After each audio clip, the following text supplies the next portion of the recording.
Hello भाई अगर बहन लोग, तो आप देख रहे हैं आपका अपना चैनल ओपो स्टडीज। मैं हूं आपका होस्ट और दोस्त। तो आज हम लोग बात करने वाले हैं एक फैक्ट रिलेटेड टू ग्रेविटेशन। मतलब फैक्ट नहीं बोल सकते, एक जो नॉर्मल क्वेश्चन है जो बेसिक हर बंदे के दिमाग में कभी ना कभी कैसे ना कैसे आया होगा, शायद या नहीं आया होगा। तो आज देख लीजिएगा, वो आ जाएगा दिमाग में। ठीक है, तो उसके ऊपर थोड़ा सा एक छोटा सा डिस्कशन है वो करने वाले हैं आज हम लोग।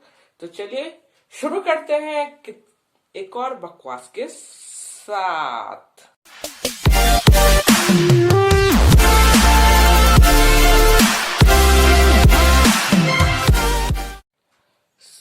अब हम लोग यहाँ पे आज लोग किसके बारे में डिस्कस करेंगे?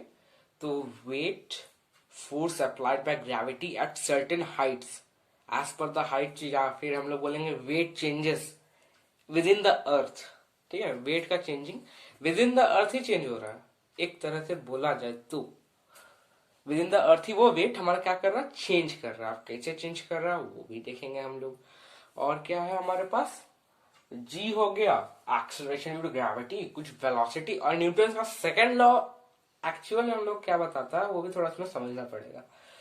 तो पहले तो शुरू करते हैं हम लोग एक एग्जांपल से, जिससे आपको समझ में आएगा कि वो असल में जो क्वेश्चन था, वो दिमाग में जो क्वेश्चन आएगा वो क्या होगा। तो जो हमारा एक आप जो अगर आपके पास बैलेंस, क्या बोलते हैं उसको, मैकेनिकल बैलेंस, क्या स्प्रिंग बैलेंस ना, कि मैकेनिकल बैलेंस, वो जो भी होता है। ठीक है, अगर आपके पास स्प्रिंग बैलेंस है तो अच्छा है, नहीं तो आप जो तराजू होता है घर में बहुत इनके पास होगा, जिससे वेट नापते हैं। ठीक है, बड़ा छोटा 30 kg, मैक्स 30 kg का भी आता है, फिर जैसा भी आता है। ठीक है, चलता होता है। तो उसमें क्या कीजिएगा, आपको एक एक काम करना है कि एक बार आप जो है एक बॉल ले लीजिए, कुछ भी चीज ले लीजिए। ठीक है, आप उसको ऊपर से कुछ सर्टेन हाइट से एक बार ड्रॉप कीजिएगा। उसके बाद जो आपका बैलेंस पे जो आपका मैक्सिमम रीडिंग दिखाएगा, उसको आप क्या कीजिए, रिकॉर्ड कर लीजिएगा। जैसे कि हम लोग यहाँ पे एक बैलेंस रखते हैं। ठीक है, यहाँ पे बैलेंस मान लेते हैं। हम लोग कुछ यहाँ सर्टेन हाइट से एक बॉल ड्रॉप कर दिए। ठीक है, और ड्रॉप करने के बाद जो यहाँ पे मैक्सिमम यूनिट दिखाया वो दिखाया हमारा 25 kg। ठीक है, मैक्सिमम जो यहाँ पे हमारा रीडिंग दिखाया 25 kg था। और हम वही बॉल को जब इसके ऊपर सिंपली हम प्लेस कर देते हैं, दूसरा दूसरा जो आपको करना है, सिंपली एक प्लेस करके देखना है। ये 25 kg आया यहाँ पे मैक्सिमम रीडिंग। जब हम लोग क्या किए, कुछ सर्टेन हाइट से बॉल को हम लोग ड्रॉप किया, कोई भी ऑब्जेक्ट को ड्रॉप किए। उसके बाद जब हम लोग सिंपल इसके ऊपर हम लोग मान लेते हैं बॉल को रख देते हैं। उसके बाद उसमें जो रीडिंग दिखाया वो मान लेते हैं हमारा कुछ 5 kg का। तो ये जो डिफरेंस है वो क्यों है? अब वो बॉल गिर रहा है, मान रहे हैं, ठीक है, गिर रहा है, तो उसमें क्या होगा, वेट तो वेट ही ना रहना चाहिए। वेट तो वेट रहना चाहिए, वेट। और हम लोग को क्या पता है, W is equals to M into g होता है।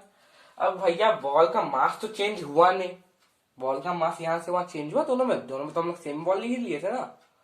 और acceleration due to gravity within the earth तो अप्रोक्सीमेट 9.8 जो है हर जगह ही मिलता है। मतलब इक्वेटर पे अगर आप लेंगे तो 10 मिलेगा, नहीं 10 मिल रहा है, 9.8 मिलेगा, सॉरी 10 तो पोस्ट पे मिलेगा ना।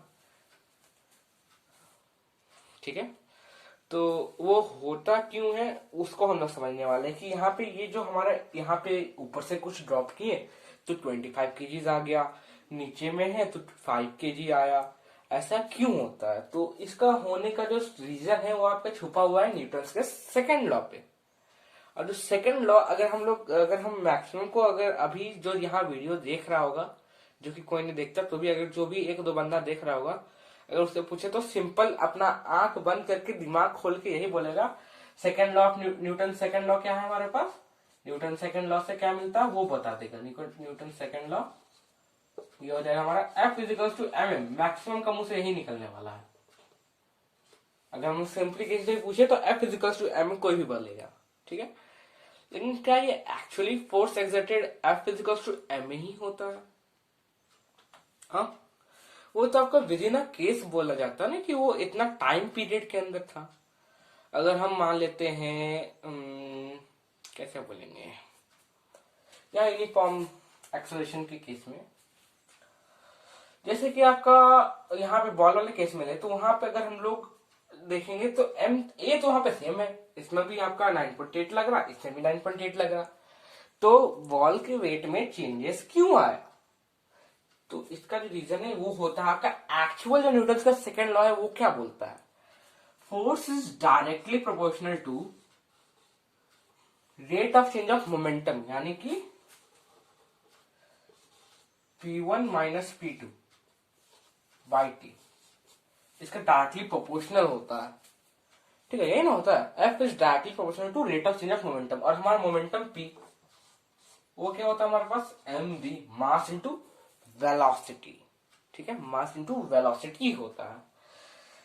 ठीक है, तो अगर हम मान लेते हैं हम लोग यहाँ पे जो rate of change of momentum था ये तो हम लोग सिंपली वहां प्लेस कर दिए, है ना, तो उसके बाद जो भी उस पे जो उसका एक्सेलरेशन लग रहा है वो यहां से काउंट हो रहा है। असल में एक्सेलरेशन जो है इस पॉइंट से काउंट हो रहा है, यानी कि यहां से, या क्या बोलेगा, बैलेंस के जस्ट ऊपर से जैसे हम लोग उसको प्लेस किए वहां से उसका, तो हम लोग जैसे ही प्लेस किए वहां पे हमारा क्या था, यू था हमारे पास 0, और हाइट कुछ होगा 1 सेंटीमीटर 2 सेंटीमीटर, तो लगभग वहां पे जो भी एक्सेलरेशन वगैरह होगा वो तो इसके बाद जितना फोर्स अर्थ डाल रहा है, जितना फोर्स के साथ या जितना अट्रैक्टिंग फोर्स के साथ अर्थ सरफेस पे खींच रहा है हम लोग को, वो उसका एक्सेलरेशन हो गया बाकी, है ना। अब इन दैट केस, इस केस में क्या होता है आपका, यहाँ पे उसके पास कुछ सर्टेन वेलोसिटी आता है, यहाँ पे वेलोसिटी लगभग नेग्लिजिबल होता है। यहाँ पे जैसे हम लोग पुट कर रहे हैं तो यू भी 0 हो जाता है, और वहां पे फाइनल वेलोसिटी जैसे हम लोग पुट किए ना, वैसे वी भी हमारा 0 हो गया।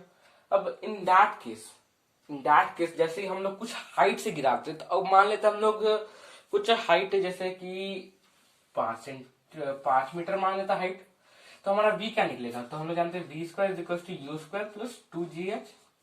ठीक है, तो वहां से हम लोग क्या देखते हैं, 2 इंटू जी तो हम लोग को पता है 9.8, और इंटू 5 कर देंगे हम लोग, तो v square is equal to, u तो 0 था तो 2 इंटू 9.8 इंटू 5, इसका रूट अंडर निकालेंगे।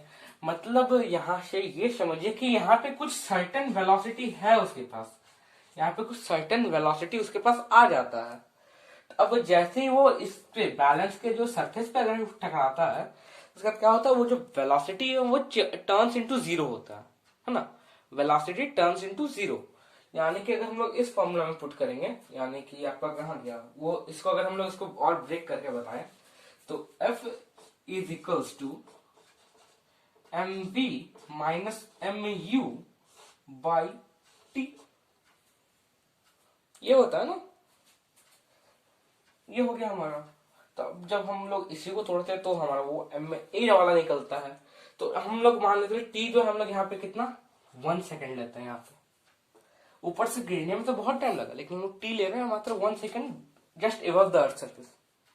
ठीक, 1 second just above the earth surface. तो उस केस में जो हमारा वी जो समथिंग निकला था ना, तो ये वी तो यहाँ का यू बन गया ना, यहाँ पे इसका वी है, तो यहाँ पे तो एक तरह से वहां पे अपवर्ड फोर्स लगेगा हम मानते हैं, लेकिन वहां पे एक डाउनवर्ड फोर्स, मतलब एक्शन रिएक्शन पेयर बन रहा है। और सब अभी अभी सब समझ में आएगा, अभी कुछ समझ नहीं आ रहा होगा आधा से ज्यादा बात। यहाँ पे अगर हम लोग इसको पुट करते हैं, ठीक है, यहाँ पे यू था हमारे पास क्योंकि ये गिरा ना, यहाँ पे तो वो यू हो गया, फाइनल वेलोसिटी क्या, वो सरफेस पे टकराने के बाद उसका फाइनल वेलोसिटी रिकॉर्ड होगा ना। तो यहाँ पे तो यहाँ पे लोग पुट करें तो v हमारे पास 0 है, तो f is equal to 0 minus mu कितना हो गया हमारे पास, जो भी m था मान 5 kg था, और उसके बाद उसके साथ कुछ u था हमारा root under 2 minus something something था। ठीक है, बाई t जो है हमारे पास 1 है, यहाँ पे कुछ आएगा f is equal to minus something आएगा, है ना। यहाँ पे क्या हो गया हमारे पास, direct f is equal to mg आ गया, क्योंकि यहाँ से जो है एक्सेलरेशन, तो सिंपल एक्सेलरेशन कैलकुलेट करेंगे तो वो उतना ही आएगा। अब वहां पे भी अगर आप वैसा अगर पुट करने जाते हैं ना, तो वहां पे अलग वैसे अगर आप निकाले कि 1 सेकंड का, लास्ट का 1 सेकंड का, तो उस केस में क्या होता है आपका उस केस में आपको बोला क्या जाएगा, जैसे वो हिट कर रहा, हिट करने के बाद मतलब रख नहीं दिए आप, वहां पे हिटिंग जो हुआ उसके बीच में, मतलब कि जैसे आया ये, जैसे मार्कर को हम फेंके तो इससे टकराया, तो ये टकराया ना एकदम, जस्ट इसका टकराने का पॉइंट था, उस टाइम का उसका फोर्स एक्सर्ट होगा, वो हमारा नेग्लिजिबल माना जाएगा वहां पे, मतलब उसका वेट उस टाइम पे 0 होगा। लेकिन अगर हम उसको रख देते हैं इसके ऊपर, इसके ऊपर हम ऐसे रख देंगे, तो उस केस में कुछ उसका वेट मतलब धीरे धीरे फिर तो अर्थ अपनी तरफ अट्रैक्ट कर ही रहा है ना, तो इसलिए उसके पास कुछ एक्सेलरेशन आ जाता है और उसका पे वेट उसका शो हो जाता है। इन दैट केस वो टकराता ही कुछ, मतलब टकराता ही ना कुछ वेलोसिटी के साथ, तो उसके पास क्या होता है, रेट ऑफ चेंज ऑफ, मतलब उसके पास मोमेंटम है और मोमेंटम क्या होता है, टर्न्स इनटू जीरो होता है। वो जो मोमेंटम टर्न्स इनटू जीरो यानी कि एक बड़ा फोर्स बन रहा है वहां पे, और force is equals to weight. तो इसलिए जो है इस केस में वेट ज्यादा होता है।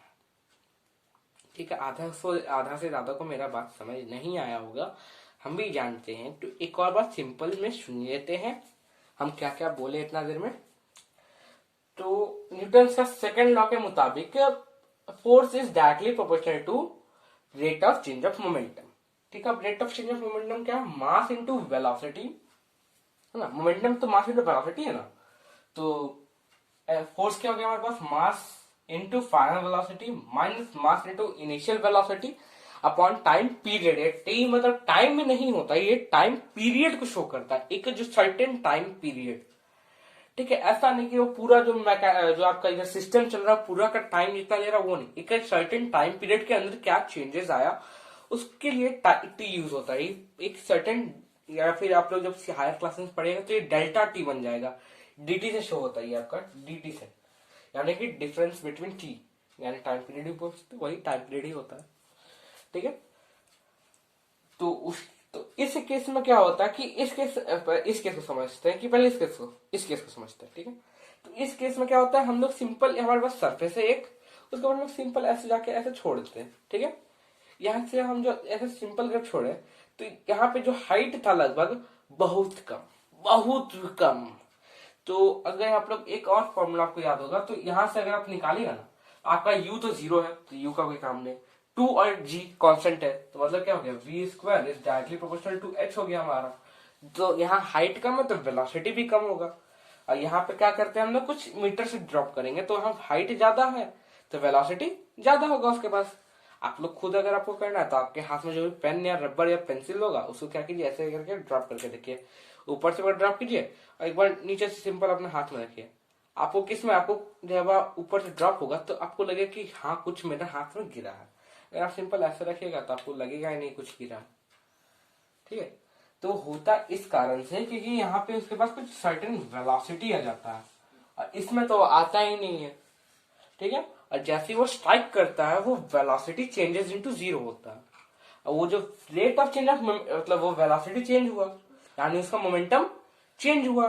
मोमेंटम चेंज होने को क्या बोलते हैं, फोर्स बोलते हैं, और फोर्स क्या हमारा, वेट है। तीनों इंटर रिलेटेड है, जो हमारा सेकंड, थर्ड और फर्स्ट, ये तीनों चैप्टर ऐसा इंटरलिंक्ड है ना, जो इसको अच्छे से पढ़ गया भैया तो मतलब तीनों चैप्टर, अगर आप एक चैप्टर भी तीनों में अच्छा से नहीं पढ़िएगा ना, आपको उस तरह दोनों का जो भी है वो पार्ट समझ नहीं आने वाला। और सबसे इम्पोर्टेंट ना फर्स्ट चैप्टर, क्योंकि बेसिक जो है ना फर्स्ट चैप्टर में दिया हुआ डिस्टेंस, डिस्प्लेसमेंट और वगैरह वगैरह। ठीक है, तो वो सब थोड़ा देखा अच्छे से समझिए, नहीं भूल गया उसको रिवाइज करते रहिए। और क्योंकि यही जो बेसिक आपका 3 चैप्टर है ना, ये आपका बार बार यूज होने वाला है, लगभग हर चैप्टर में ये तीनों चैप्टर है ना उसके फॉर्मूलाज यूज होते ही रहते हैं, होते ही रहते हैं।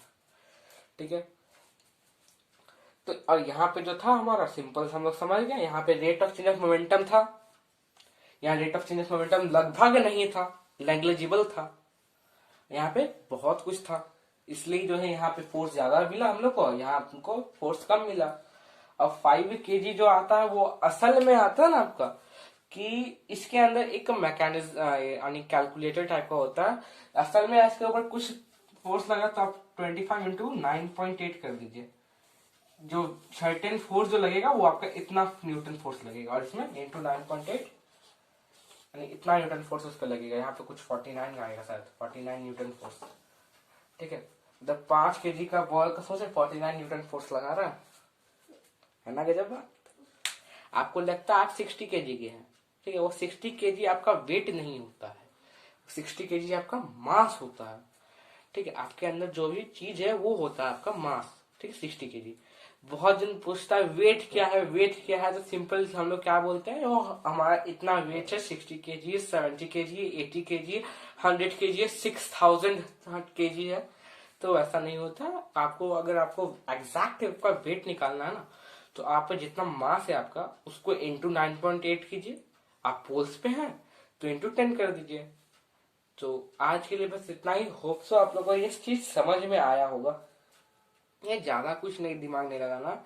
बस आपको इसमें कि न्यूटन का सेकंड लॉ का ज्यादा यूज होगा, और एक ये वाला v square is equal to u square plus 2gh वाला फॉर्मूला। ठीक है। और जो हमारा न्यूटन का सेकंड लॉ, जो ओरिजिनल वाला सेकंड लॉ है, उसको याद दीजिएगा। और ये जो चीज होता है ना, ये आपका फॉर्मूला बनाया गया है उसके यूज करके। असल में ये नहीं है, असल में ये नहीं है।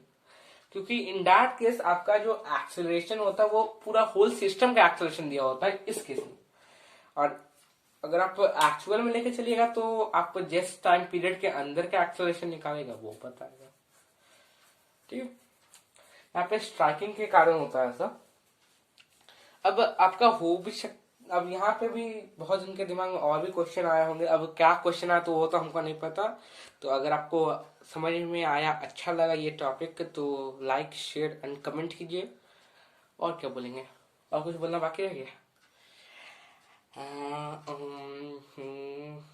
हाँ, और आपको क्या भी क्वेरी है वगैरह वगैरह जो भी है, तो मेरा मेल दिया हुआ है आपको इधर अबाउट सेक्शन पे। और अगर किसी को इस टॉपिक में जहां दिक्कत है या फिर कुछ भी कंफ्यूजन डाउट्स वगैरह है तो कमेंट पे लिख दे एक बार। वैसे कोई देखता नहीं है, हमको भी पता है। खैर, अगर कोई देखता हो तो धन्यवाद आपका। तो आज के लिए बस इतना ही। धन्यवाद, शुक्रिया, टट्टा।